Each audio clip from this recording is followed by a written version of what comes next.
Hello, my dear wine friends from the Rhone Valley. As proud as we may be by making wines in the Rhone Valley in France, I position myself here now in the little town of Aigle in Switzerland, where in fact the Rhone River as a little creek starts running here and later on will go into the Lake of Geneva. And from the Lake of Geneva the Rhone will continue all the way down to Marseille. But here is really the beginning, and also in a very ancient history in Aigle and further down in Martigny, the Romans have planted already 2000 years ago also vineyards. I will show you some very nice pictures. So this is what most people will recognize as the Chateau from Aigle, with these beautiful towers, and we will go here, give it a shot towards the right and see some more vineyards in and around Aigle. A little bit similar to what we see in the Rhone Valley. Also here very low to the ground, very gnarly, probably very old vines of a certain variety. I will explain you further on. And we have something which is comparable for us in the region, which is the Cordon Royal, which is also a cutting that we see very much in Switzerland. Here we see some vines that have not been pruned yet, and you can see a little bit how the stalks in the region will go up to the wires and sometimes being bound together. Probably the machine has taken off here the first part, and later on they have to do all by hand, pruning back the rest. Here a field with very young vines, probably 1 or 2 years old, because we still see the waxy ceiling around the young vines coming from the nursery. On first hand you would think a little bit you are walking around in Burgundy with all these vineyards surrounded by walls, but effectively some of the best plots, maybe straight around the chateau, have effectively names.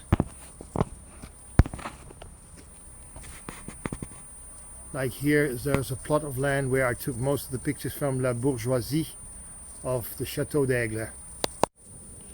Also here the pavements are lying around with, of course, sediment or former glacial alluvial deposits, like we see that in the Rhone Valley in the south, in the streets of Avignon. But of course people work with the material that they have, and in Aigle it's exactly the same.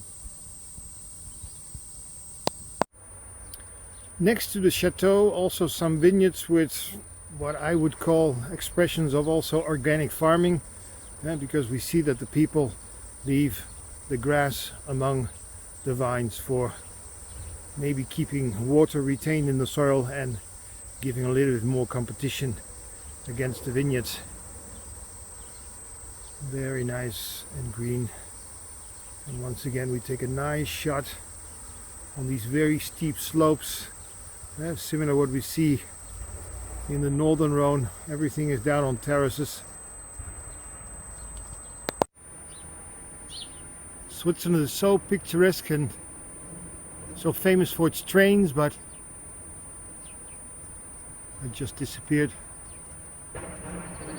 It's coming back again. Way in the back, in the middle of the scenery, you see how these little trains, this will one go from Aigle all the way up to Leysin. Very steep slopes, but oh so nice to see.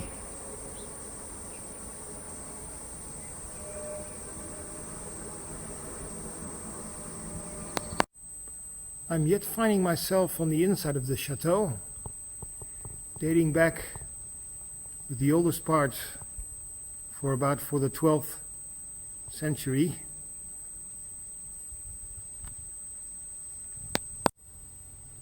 Here we see some of the foundations of the castle and the little circuit that we're going to do from about, I would say, 1 to 4.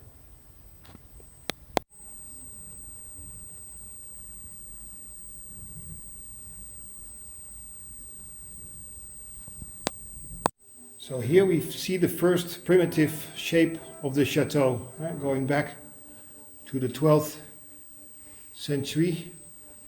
Walking slowly on with you towards the right, we see it grows a little bit larger in shape.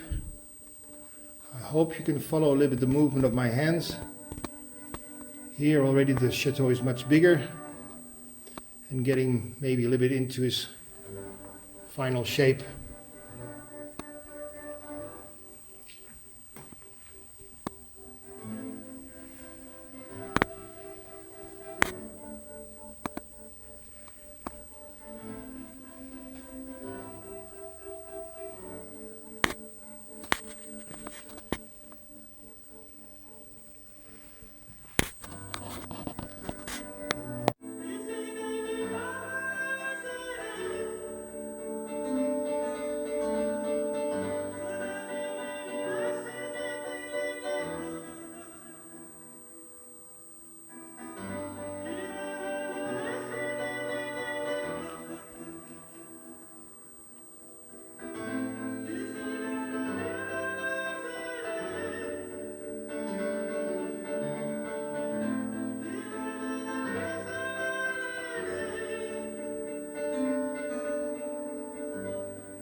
So we're here in front of a very old wine press, and with some images made here by the museum,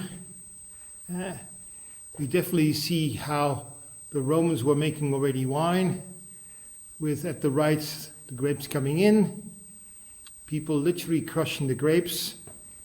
Then there was the wine press, and we continue, and the wine fermented and was kept in very big vases, big amphoras within the soil to keep it cool and to let the fermentation take place in a very slow way. And of course the funny show is that here they taste the wine and somebody here in the corner has drunk a little bit too much.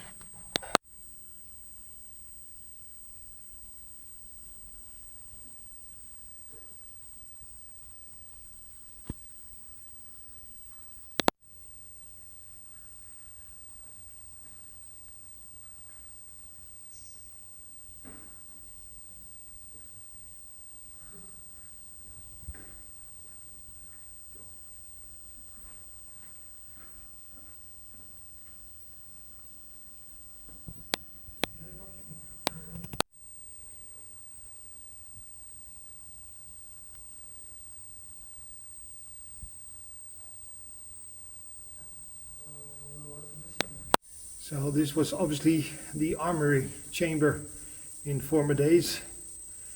And now we go in here.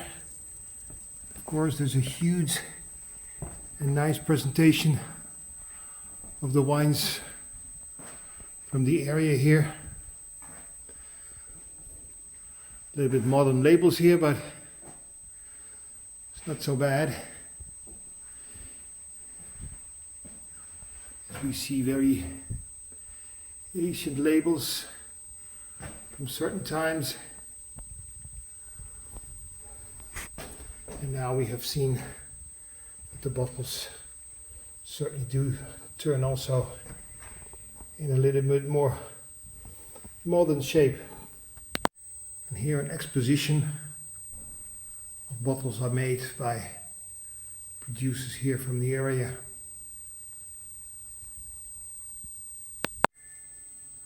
This is the official paper for people that are members of the Confrérie de Guyon.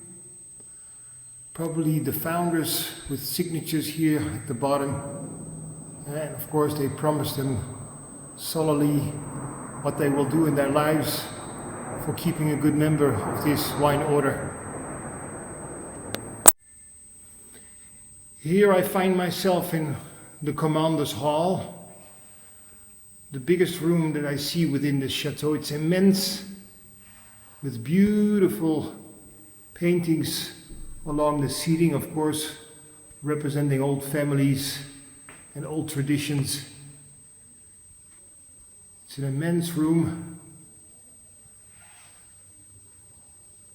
with the smell here of nice wood fire, the coat of arms.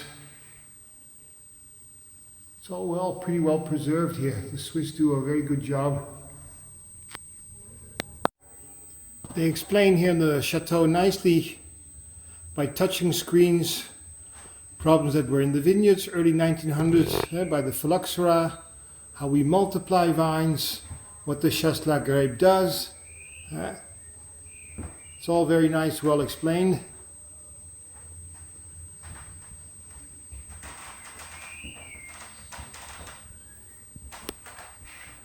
Here in miniature it explains a little bit how the vineyards of Lavaux are cultivated, or how many times the vineyards are posted on the steep hills.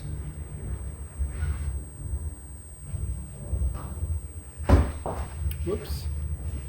Now here we see instrument, of course, working in the vineyards, how to cut the grapes.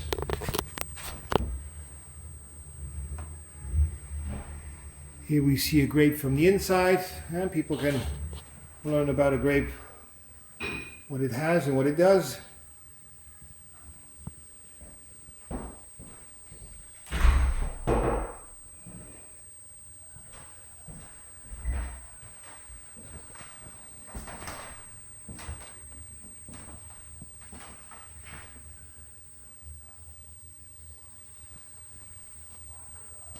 And here we have some technical sheets for what eventually they do in the laboratory. Nicely explained here on the board are the sensations that we can have, the things that we taste.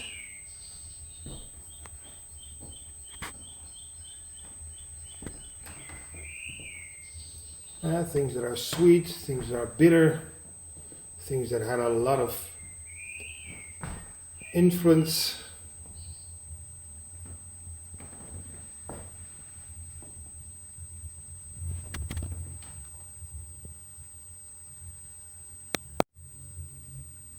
And what is a nice system to see here is to divine certain perfume. You just push the big button on these sort of sprays, and then the description given in and around the spray will lead you to the inner circle, and will you decide what the real smell is that you're having. Very nice system.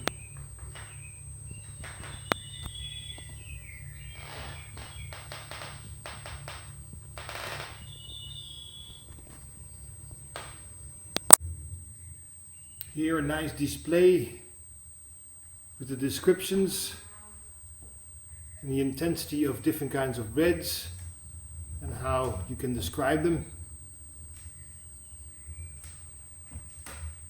From cherry red to very purple, violet, almost black. And here we see the rosé distinctions.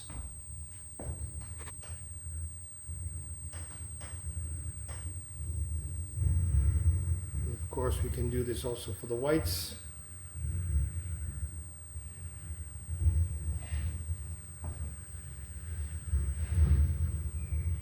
You might be surprised that we start with the darkest one, but you have certain whites that are more than 100 years old. Most times very sweet wines, which can turn almost into a toffee mocha caramel color. And I went a few steps down, and of course we enter here for a wine chateau to the most important part. Here we are in the cellar, where I can tell you it really smells wine. So there is certainly wine in these barrels. Certainly there are some new barrels, but also to understand that we see the Asian barrels as we do them also still in the French Rhone side. Let's say these huge foudres with contents of 3, 4, 5. This one probably has 8,400 liters. So always very old oak. Sometimes these barrels came from beer breweries for not using them for beer anymore, but you could store wine in there. Now I'm here all alone, but certainly in the summer here, it's definitely the place where people might have a little bit of a tasting room. And it says here in French, a very good glass of wine will keep the doctor away. Here a little machine that we hear, I've never seen before. But our dear man is coming up here, and with his little machine, he's obviously cutting the grass and also the stalks that he has been cut from the winter time, and he seems to mulch it all into the soil.